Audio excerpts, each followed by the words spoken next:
Lang yun, pre. Actually, yung page ko, patay na yung page ko eh. Oh.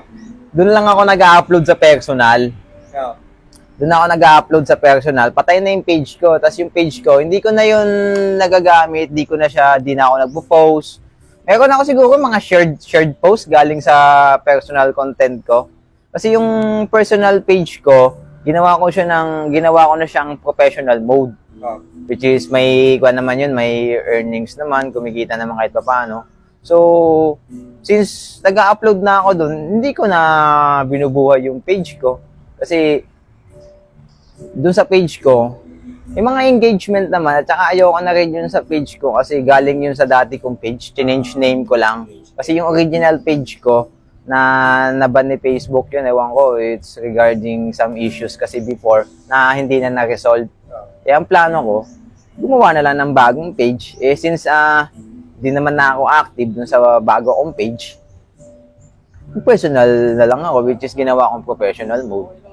Oo, ginawa kong professional mode. Kaya, doon lang tayo sa professional mode. Kasi kung gagawa ka pa ng ibang page tapos hindi ka naman active as a content creator, walang kwenta. Pero na lang siguro kung gigising ako ng umaga. Tapos tayo na yun lang gagawin mo. Oo, gigising ako ng umaga, maghahanap ako ng mananakaw na content, tapos ilalagay ko yung mukha ko sa gilid, tapos paglagay ko ng mukha ko sa gilid, upload ko. Nunod ka lang. Oo, yung mga reaction ko, mga ganun-ganun lang yung mukha.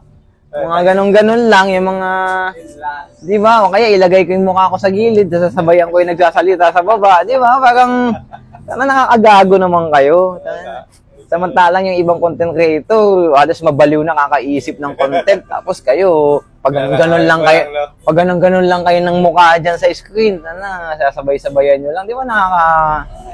Nakakakuan din minsan, kumbaga, nakakawalang ganang gumawa ng content kapag nakikita mong gano'n din mangyayari. Tapos, ang kapangitan pa nun, di ba, dumaan sa wall mo, dumaan sa feed mo, tapos sunod-sunod yung gano'n. So, iniisip ni Meta, gusto mo yung mga ganong video, tapos mga ganon yung sunod-sunod na makikita mo. Di ba, nakaka-bad trip lalo? Tapos, ang hirap na tanggalin. Oo, kasi nandun na yung... Nandun na yung algorithm na. Oo.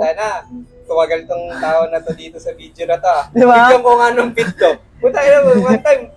Tangina, bakit? Kamusta labas yung mga ganito? Diba? Tapos gano'n na yung algorithm ni Facebook sa'yo. Diba? Nakakabihit na. Gusto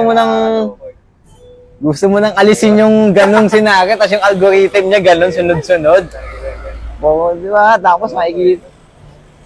Mas pa ngayon, mas masarap pa panoorin yung mga ingrown removal eh. Ingrown removal, tapos... Yung mga satisfying video eh. Ano yun? Blackheads removal. Oo.